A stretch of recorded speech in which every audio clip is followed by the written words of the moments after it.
Constable की जो पिछली सभी शिफ्ट हो चुकी हैं, इनमें किस टाइप के सवाल आपसे पूछे जा रहे हैं, उन सवालों के अकॉर्डिंग एक ऐसे संभावित 100 सवालों की श्रृंखला साथियों मैं आपको दे रहा हूं। अगर आप इन 100 सवालों को देख लेते हैं, तैयार कर लेते हैं, तो कुछ नहीं 10 सवाल आपको डिक्टो यहां से देखने को मिलेंगे। तो साथियों बिना किसी को शेयर करे चुपके से इस पूरे क्लास को देख लेना, इन सभी 100 के 100 सवालों को रट लेना, पेपर आपका साथियों बहुत शानदार तरीके से क्रैक हो जाएगा। चलिए, तो क्लास हो चुकी है और 20 से 25 मिनट में ये 100 सवाल हम लोग देख लेंगे। आपके सिर्फ 20 सवाल मैं देख रहा हूं साथियों, और इन 20 सवाल एक तरीके से अगर बात करें 20 मिनट ले रहा हूं। इन 20 मिनट में साथियों आपको 100 सवाल समर्पित कर दूंगा। देखिएगा, पहला सवाल है करके स्वतंत्र भारत की लोकसभा का पहला अध्यक्ष कौन था? तो आपको मालूम होना चाहिए जीवी मावलंकर ही स्वतंत्र भारत की लोकसभा के पहले अध्यक्ष थे। भारत की संविधान सभा का संवैधानिक सलाहकार साथियों कौन है? तो साथियों सर वी एन राव की अगर बात करें तो यही साथियों संविधान सभा के संवैधानिक सलाहकार थे। अगला सवाल देखिए, भारतीय संविधान सभा का अध्यक्ष कौन था? तो भारतीय संविधान सभा के अध्यक्ष तो साथियों डॉक्टर राजेंद्र प्रसाद थे। आंसर जिनका ऑप्शन नंबर ए है, तो बिल्कुल करेक्ट है। भारत के पहले राष्ट्रपति के रूप में डॉक्टर राजेंद्र प्रसाद का चुनाव किया गया था, यानी कि भारत के पहले राष्ट्रपति के रूप में डॉक्टर राजेंद्र प्रसाद का चुनाव किया गया था। किसके द्वारा चुनाव किया गया था? संविधान सभा के द्वारा चुनाव किया गया था, यह भी आपको याद रखना है। उसके बाद देखिए, भारतीय संविधान की समवर्ती सूची की धारणा किस देश के संविधान से ली गई है? तो मैं कहूंगा ये तो ऑस्ट्रेलिया के संविधान से ली गई है। आंसर अगर आपका है ऑप्शन नंबर सी, तो बिल्कुल करेक्ट है। उसके बाद देखिए, भारतीय संविधान की प्रस्तावना में धर्मनिरपेक्ष शब्द निम्नलिखित में से जोड़ा गया है। तो ये साथियों 42वां संविधान संशोधन के तहत जोड़ा गया था। संविधान की प्रस्तावना में धर्मनिरपेक्ष शब्द जोड़ा गया था। उसके बाद देखिए, भारतीय संविधान में कितनी अनुसूचियां हैं? तो मैं कहूंगा कितनी अनुसूचियां हैं? 12 अनुसूचियां हैं। देखिए, अगला सवाल, हमारे संविधान में राज्य के नीति निर्देशक सिद्धांत की अवधारणा कौन से देश के संविधान से ली गई है? तो ये तो साथियों आयरलैंड देश के संविधान से ली गई है। उसके बाद देखिए, भारत में एकल नागरिकता की अवधारणा अपनाई गई है कौन से देश के संविधान से? तो आपको मालूम होना चाहिए इंग्लैंड देश के संविधान से एकल नागरिकता की अवधारणा दर्शाई गई है। अगला सवाल कह रहे संविधान की उद्देशिका में समाजवादी और पंथ निरपेक्ष शब्द किसके द्वारा जोड़े गए? तो यह 42वें संविधान संशोधन के द्वारा जोड़े गए। यह सवाल साथियों बहुत बार आपके एग्जाम में आ चुका है। अगला सवाल देखिए, यानी कि भारतीय संविधान में राष्ट्रपति के चुनाव की प्रणाली किस देश के संविधान से ली गई है? तो मैं कहूंगा आयरलैंड के देश के संविधान से ली गई है। जो राष्ट्रपति के चुनाव की प्रणाली है ना, ये आयरलैंड देश के संविधान से ली गई है। अगला सवाल, भारतीय संविधान अपनाया गया। तो भारतीय संविधान साथियों कब अपनाया गया था? 26 नवंबर 1949 को भारतीय संविधान अपनाया गया। हमारा राष्ट्रगान पहली बार कब और कहां पर गाया गया था? आपसे पूछा जा रहा है। तो आपको ध्यान रखना है, हमारा राष्ट्रगान पहली बार साथियों कब गाया गया? तो कलकत्ता में गाया गया 1911 में। 27 दिसंबर 1911 में कलकत्ता में हमारा राष्ट्रगान पहली बार साथियों गाया गया। उसके बाद देखिए अगला सवाल, डॉक्टर भीमराव अंबेडकर ने संविधान का हृदय और आत्मा किसे कहा? आपसे पूछा जा रहा है। साथियों यहां पर देखिए, मैं आपको बता देना चाहता हूं, पिछली जितनी भी साथियों शिफ्ट हो चुकी हैं, ठीक है ना, और उन सभी शिफ्ट के आधार पर साथियों क्या आपके लिए कुछ चीजें तैयार की गई हैं, वो अगर आप साथियों देख लेते हैं तो मेरा मानना है कि पेपर आपका बड़े ही आराम से क्रैक हो जाएगा। तो जैसा पेपर साथियों पूछा जा रहा है ना, वैसे आप देखिए, यानी कि भारतीय संविधान की प्रारूपण समिति के अध्यक्ष कौन थे? तो डॉक्टर भीमराव अंबेडकर ही प्रारूपण समिति के अध्यक्ष थे। अगला देखिए, संविधान के उद्घाटन के लिए 26 जनवरी को चुना गया था, यानी कि संविधान का उद्घाटन 26 जनवरी को हुआ। क्यों? क्योंकि इसको शुभ दिन माना जाता है, ये वजह तो नहीं थी। उस दिन 1942 में भारत छोड़ो आंदोलन शुरू किया गया था, ये भी साथियों नहीं है। तो उसके बाद अगर बात करें, कांग्रेस ने इसे 1930 में स्वाधीनता दिवस के रूप में मनाया था, यह बात बिल्कुल सही है, यह सही है, तो यही आपका आंसर हो जाएगा। अगला देखिए, कह रहे कि संविधान का निर्माता किसे कहा जाता है? तो संविधान का निर्माता भीमराव अंबेडकर को कहा जाता है। आंसर जिनका ऑप्शन नंबर बी के साथ है, मैं कहूंगा आंसर आपका बिल्कुल करेक्ट है।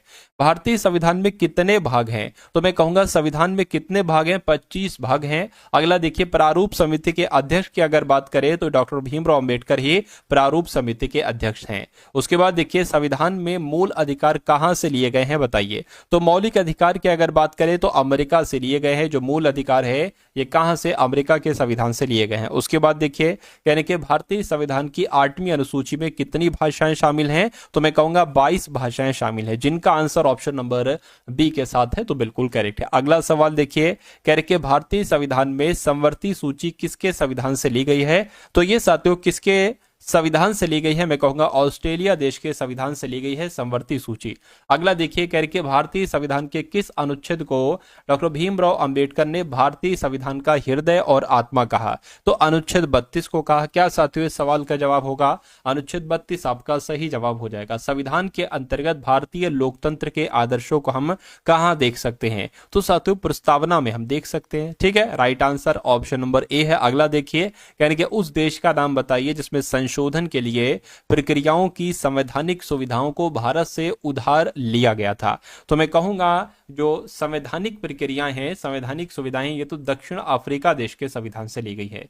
तो इस प्रकार आपका राइट आंसर अगर है ऑप्शन नंबर सी तो बिल्कुल करेक्ट है। मतलब जो संशोधन करने की प्रक्रिया है, संशोधन करने की जो प्रक्रिया है वो साथियों दक्षिण अफ्रीका से ली गई है। ठीक है ना। उसके बाद देखिए अगला सवाल कह रहे कि निम्न में से किस देश से भारतीय संविधान ने लिखित संविधान के रूप को प्राप्त किया, तो यहां पर आपका सही जवाब क्या होगा साथियों, यूएसए आपका सही जवाब हो जाएगा। यानी कि संविधान ने लिखित संविधान के रूप को प्राप्त किया तो यूएसए के संविधान से प्राप्त किया। अगला सवाल आपकी स्क्रीन पर है और ये सवाल साथियों सैकड़ों बार आपके एग्जाम में पूछा जा चुका है, तो इसलिए इसको भी बहुत ध्यान से आप लोग देखिए। यानी कि संविधान की उद्देशिका में धर्मनिरपेक्ष शब्द कौन से संविधान द्वारा जोड़ा गया, तो मैं कहूंगा साथियों ये कौन से संविधान के द्वारा जोड़ा गया, संविधान संशोधन के द्वारा, तो 42वें संविधान संशोधन के द्वारा ही उद्देशिका में धर्मनिरपेक्ष शब्द को जोड़ा गया। उसके बाद देखिए संविधान में एकल नागरिकता की अवधारणा किस देश के संविधान से ली गई है, तो ये साथियों इंग्लैंड देश के संविधान से ली गई है। एकल नागरिकता की अवधारणा इंग्लैंड देश के संविधान से ली गई। भारतीय संविधान लागू हुआ था, तो भारतीय संविधान लागू हुआ था साथियों कब लागू हुआ था, तो ये तो 26 जनवरी 1950 को लागू हुआ था। इस प्रकार जिनका आंसर ऑप्शन नंबर ए है तो बिल्कुल करेक्ट है। संविधान सभा की प्रारूप समिति के अध्यक्ष कौन थे, तो साथियों डॉक्टर भीमराव अंबेडकर की अगर बात करें तो यही प्रारूप समिति के अध्यक्ष थे। अगला देखिए संविधान की मसौदा समिति के समक्ष प्रस्तावना किसके द्वारा प्रस्तुत की गई, तो पंडित जवाहरलाल नेहरू के द्वारा प्रस्तुत की गई, ये भी आप लोग याद रखेंगे। अगला देखिए करके भारत का संविधान सभा किसके कहने पर बनाई गई थी, मुझे बताइए। साथियों अगर आपने अभी तक इस वीडियो को लाइक नहीं किया है तो कम से कम एक लाइक वाला बटन दबा दीजिए, मुझे बहुत अच्छा लगेगा। और अगर चैनल पर साथियों नए हैं इस टारगेट सिलेक्शन चैनल को, क्या साथियों टारगेट सिलेक्शन चैनल को आप सभी लोग यहां पर सब्सक्राइब कर लीजिए। ठीक है, अगर आप अपना सिलेक्शन लेना चाहते हैं तो इस चैनल को साथियों सब्सक्राइब कर लीजिए। चलिए बात करते हैं कहने के भारत की संविधान सभा किसके कहने पर बनाई गई थी, तो कैबिनेट मिशन के कहने पर बनाई गई थी। आंसर आपका होना चाहिए वो ऑप्शन नंबर डी के साथ ही होना चाहिए। अगला सवाल देखिए, अगला सवाल में है करके संविधान सभा ने राष्ट्रगान कब अपनाया, तो साथियों ये कब अपनाया आपसे पूछा जा रहा है। 24 जनवरी 1950 को संविधान सभा ने राष्ट्रगान अपनाया और राज्यसभा द्वारा लोकसभा को धन विधेयक कितने समय में लौटा दिए जाने चाहिए, तो साथियों मैं कहूंगा 14 दिन में लौटा दिए जाने चाहिए। आंसर आपका सी हो जाएगा। संसद में शामिल है, तो संसद में क्या क्या शामिल है, संसद में देखिए राष्ट्रपति, लोकसभा, राज्यसभा होते हैं। और ऐसा कहां पर लिखा हुआ, ऐसा ऑप्शन नंबर ए में लिखा हुआ है। यह निर्णय कौन लेता है कि कोई विधेयक धन विधेयक है या नहीं, तो यह निर्णय तो लोकसभा के अध्यक्ष लेते हैं, जिनका आंसर डी है तो बिल्कुल करेक्ट है। भारत का प्रधानमंत्री बनने के लिए अपेक्षित न्यूनतम आयु कितनी होती है, तो अगर आपका जवाब ऑप्शन नंबर सी है तो बिल्कुल सही है। संसद के दोनों सदनों का संयुक्त सत्र कौन बुलाता है, तो संयुक्त सत्र की अगर बात करें तो ये तो साथियों राष्ट्रपति ही बुलाते हैं। और अगला देखिए राज्यसभा के सदस्यों का चुनाव कितनी अवधि के लिए किया जाता है, तो 6 वर्ष के लिए किया जाता है राज्यसभा के सदस्यों का चुनाव। उसके बाद देखिए हाउस ऑफ द पीपल को लोकसभा नाम दिया गया, बिल्कुल नाम दिया गया, लेकिन ये कब दिया गया, तो 1954 में ये नाम दिया गया। अगला देखिए संसद किसके माध्यम से सार्वजनिक व्यय पर नियंत्रण रखती है, तो ये साथियों जो नियंत्रक और महालेखा परीक्षक होते हैं इनके माध्यम से सार्वजनिक व्यय पर नियंत्रण रखती है। साथियों आपको मालूम होना चाहिए। राज्यसभा का पीठासीन अधिकारी कौन होता है बताइए, और राज्यसभा के पीठासीन अधिकारी कौन होते हैं, जो उपराष्ट्रपति है ना, यही राज्यसभा के पीठासीन अधिकारी होते हैं। उसके बाद देखिए अगला सवाल आपकी स्क्रीन पर है।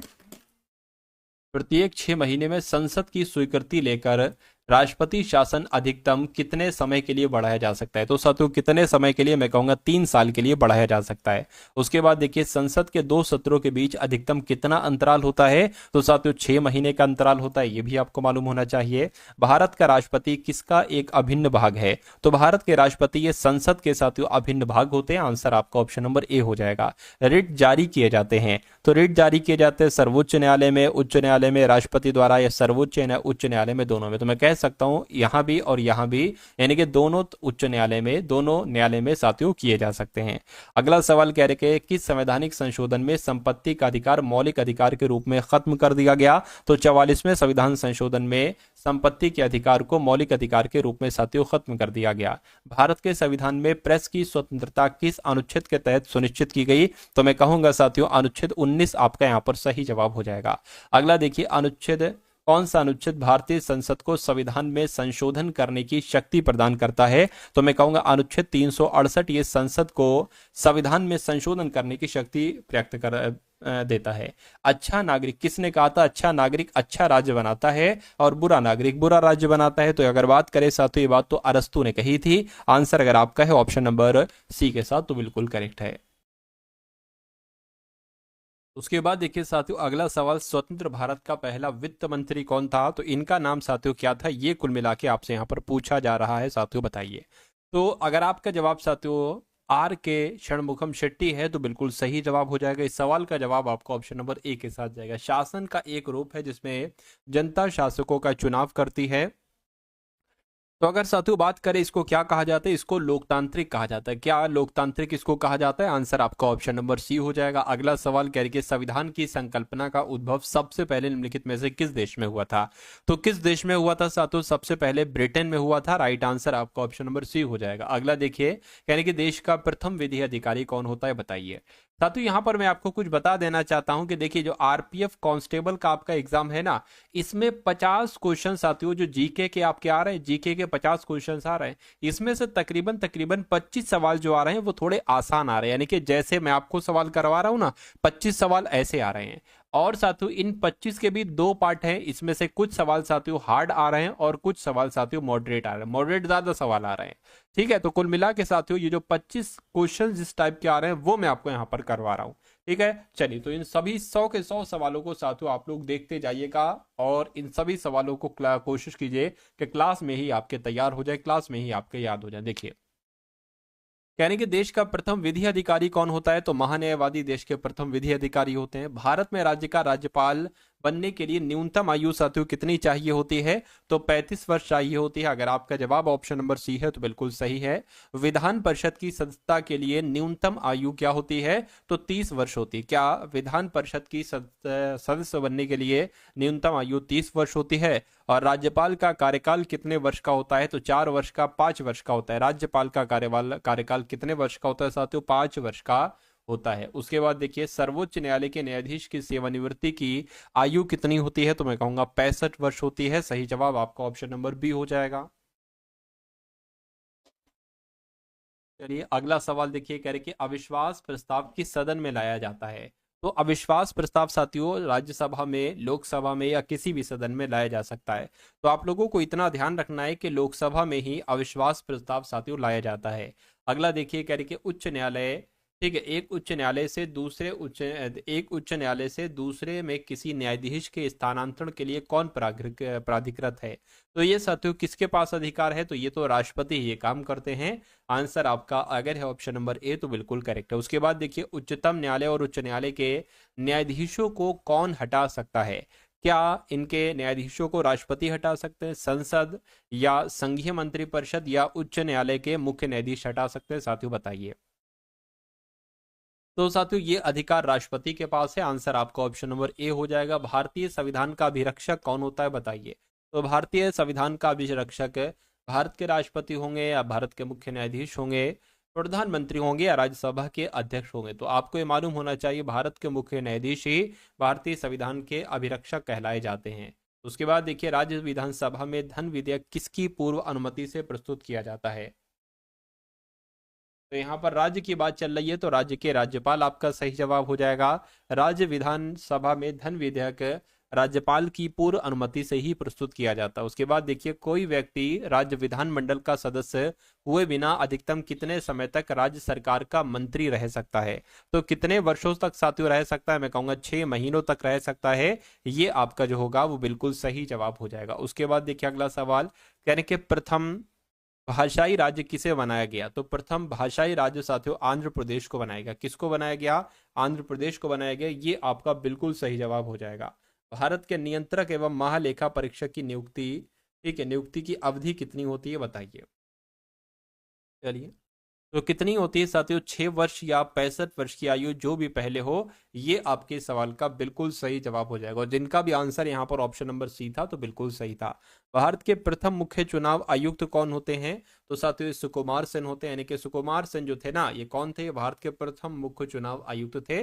आंसर आपका ऑप्शन नंबर डी हो जाएगा। भारतीय संविधान के किस अनुच्छेद में भारतीय नागरिकों के मूल कर्तव्य शामिल हैं?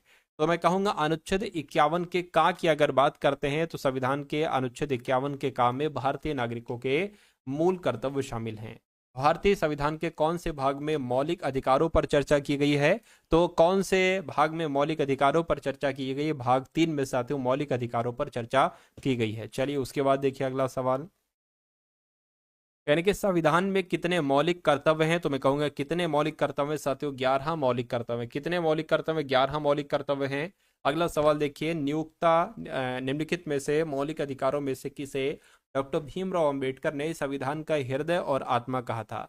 तो संवैधानिक उपचारों के अधिकार को साथियों डॉक्टर भीमराव अंबेडकर ने ही संविधान का हृदय और आत्मा कहा था। आपको मालूम होना चाहिए। भारतीय संविधान में मौलिक कर्तव्य कब समाविष्ट किए गए? तो मैं कहूंगा साथियों 1976 आपका सही जवाब हो जाएगा। यानी कि संविधान में मौलिक कर्तव्य साथियों 1976 में समाविष्ट किए गए थे। निम्नलिखित में से किन तरीकों द्वारा भारत की नागरिकता गवाई जा सकती है? तो साथियों किन तरीकों द्वारा? वो 3 ऐसे तरीके हैं जिनके द्वारा भारत की नागरिकता गवाई जा सकती है। निम्नलिखित में से कौन से अनुच्छेद में समानता के अधिकार का प्रावधान है? तो समानता के अधिकार का प्रावधान जो है वो अनुच्छेद 14 में। कौन से अनुच्छेद में साथियों? अनुच्छेद 14 में है। उसके बाद देखिए, भारतीय नागरिकों के मौलिक अधिकारों को निलंबित किया जा सकता है राष्ट्रीय आपातकाल के दौरान, वित्तीय आपातकाल के दौरान, या कभी भी। मैं कहूंगा राष्ट्रीय आपातकाल के दौरान भारतीय नागरिकों के मौलिक अधिकारों को भी निलंबित किया जा सकता है। शिक्षा का अधिकार एक मौलिक अधिकार बना? बिल्कुल बना। ये कब बना? तो ये साथियों 1 अप्रैल 2010 को बना। आंसर आपका जो जाएगा वो ऑप्शन नंबर बी हो जाएगा। अगला देखिए, करके भारत के संविधान का कौन सा अनुच्छेद भारत को कल्याणकारी राज्य घोषित करने से संबंधित है? तो जो अनुच्छेद 39 है ना, अनुच्छेद 39 से भारत को कल्याणकारी राज्य घोषित करने से ही संबंधित है। भारतीय संविधान के किस भाग में मूल कर्तव्य निर्धारित किए गए हैं? तो मैं कहूंगा भाग 4 के ए में मौलिक कर्तव्य निर्धारित किए गए हैं। सही जवाब आपका अगर है ऑप्शन नंबर ए तो बिल्कुल करेक्ट है। भारतीय संविधान के निम्नलिखित में से किस भाग में मौलिक कर्तव्यों का उल्लेखन है? तो कहां पर साथियों मौलिक कर्तव्यों का उल्लेखन है? ठीक है, तो अभी मैंने आपको बताया था भाग 4 के ए में मौलिक कर्तव्यों का उल्लेख है। उसके बाद देखिए, भारत में स्वतंत्रता के बाद कितनी बार राष्ट्रीय आपातकाल लागू हो चुका है? तो साथियों 3 बार हो चुका है। कितनी बार हो चुका है? 3 बार हो चुका है। सही जवाब आपका ऑप्शन नंबर सी होगा। निम्नलिखित में से वे उपराष्ट्रपति कौन है जिन्होंने राष्ट्रपति का चुनाव लड़ने के लिए अपने पद से त्यागपत्र दे दिया था? तो साथियों किन की बात चल रही है? वीवी गिरी की बात चल रही है। यानी कि वो उपराष्ट्रपति वीवी गिरी थे जिन्होंने राष्ट्रपति का चुनाव लड़ने के लिए अपने पद से त्यागपत्र दे दिया था। अगला देखिए, भारत के महान्यायवादी की नियुक्ति कौन करते हैं बताइए? तो भारत के महान्यायवादी की नियुक्ति कौन करते हैं साथियों? राष्ट्रपति ही भारत के महान्यायवादी की नियुक्ति करते हैं। उसके बाद देखिए, भारत के नियंत्रक तथा महालेखा परीक्षक की नियुक्ति कौन करते हैं? तो भारत के, ठीक है, नियंत्रक और महालेखा परीक्षक की अगर बात करें तो कौन करते हैं बताइए? तो ये तो साथियों ऑप्शन गलत ही लिखे हुए हैं। वैसे भारत के नियंत्रक महालेखा परीक्षक की नियुक्ति कौन करते हैं? राष्ट्रपति करते हैं। तो राष्ट्रपति यहाँ पर ऑप्शन में होना चाहिए था, कोई दिक्कत नहीं है। अगला देखिए, अच्छा ये आ गया, भारत के नियंत्रक और महालेखा परीक्षक की नियुक्ति कौन करते हैं? तो राष्ट्रपति करते हैं। आंसर आपका ऑप्शन नंबर बी हो जाएगा। उसके बाद देखिए, कहने के भारत सरकार का मुख्य विधि अधिकारी कौन होता है? तो जो महान्यायवादी होते हैं ना, महान्यायवादी यही साथियों भारत सरकार के, ठीक है, भारत सरकार के मुख्य विधि अधिकारी होते हैं। ये आपको मालूम होना चाहिए। अगला सवाल देखिए, आपके से पूछा जा रहा है कि संसद के किसी भी सदन के 2 सत्रों के बीच अंतराल किससे अधिक नहीं होना चाहिए? तो किससे अधिक नहीं होना चाहिए? आपसे पूछा जा रहा है। तो मैं कहूंगा 6 महीने से अधिक नहीं होना चाहिए। सही जवाब आपका ऑप्शन नंबर बी होगा। लोकसभा के अध्यक्ष का चुनाव किसे किया जाता है? तो लोकसभा के अध्यक्ष का चुनाव जो है ना, ये लोकसभा के सदस्यों के द्वारा किया जाता है। किसके द्वारा? लोकसभा के सदस्यों के द्वारा किया जाता है। उसके बाद देखिए, लोकसभा अथवा विधानसभा के किसी चुनाव प्रत्याशी की जमानत राशि कब जब्त कर ली जाती है? तो साथियों, कब जब्त कर ली जाती है? ठीक है, लोकसभा अथवा विधानसभा के किसी चुनाव प्रत्याशी जब वह चुनाव जीतने में असफल हो जाए, या 1/4, 1/6 आपका सही जवाब, यानी कि जब वह कुल मतदान के 1/6 मत भी प्राप्त नहीं कर पाता हो, जब से जब्त कर ली जाती है। भारतीय संविधान में संघवाद किस देश से लिया गया है? तो संघवाद किस देश से लिया गया है, ये आपसे यहाँ पर पूछा जा रहा है। तो आपको ध्यान रखना है साथियों, संविधान में संघवाद कनाडा देश के संविधान से लिया गया है। राइट आंसर आपका बी हो जाएगा। उसके बाद देखिए, अगला सवाल कह रहे हैं कि लोक लेखा समिति में कितने सदस्य हैं? तो मैं कहूंगा 22 सदस्य हैं। आंसर आपका ए होगा। भारतीय संविधान में संघवाद किस देश से लिया गया है? तो अभी बताया साथियों, कनाडा देश के संविधान से लिया गया। मूल संविधान में कितनी अनुसूचियां हैं? तो साथियों 8 अनुसूचियां हैं। अगला देखिए, मौलिक अधिकारों में संशोधन करने में कौन सक्षम है? तो कौन सक्षम है साथियों? संसद है। मौलिक अधिकारों में संशोधन संसद कर सकती है। अगला देखिए, भारतीय संविधान के किन अनुच्छेदों में नागरिकता संबंधी प्रावधान है? तो अनुच्छेद 5 से लेकर 11 में नागरिकता संबंधी प्रावधान है। कितने वर्षों तक लगातार बाहर रहने पर नागरिकता समाप्त हो जाती है? तो 7 वर्षों तक बाहर रहने पर साथियों नागरिकता समाप्त हो जाती है। भारतीय संविधान भारत का वर्णन किस रूप में करता है, बताइए? तो राज्यों का संघ है, ये इस रूप में करता है। उसके बाद देखिए, संविधान की निम्नलिखित अनुसूचियों में से कौन सी दल बदल विरोधी कानून से संबंधित है? तो मैं कहूंगा जो 10वीं अनुसूची है, ये दल बदल विरोधी कानून से संबंधित है। उसके बाद देखिए, सरकार के संसदीय रूप का विचार कहां से लिया गया है साथियों, ये आपको यहाँ पर बताना है। तो ये साथियों आपको इसका राइट आंसर कमेंट सेक्शन में देना है, क्या आपका इसका सही जवाब हो सकता है। तो ये क्लास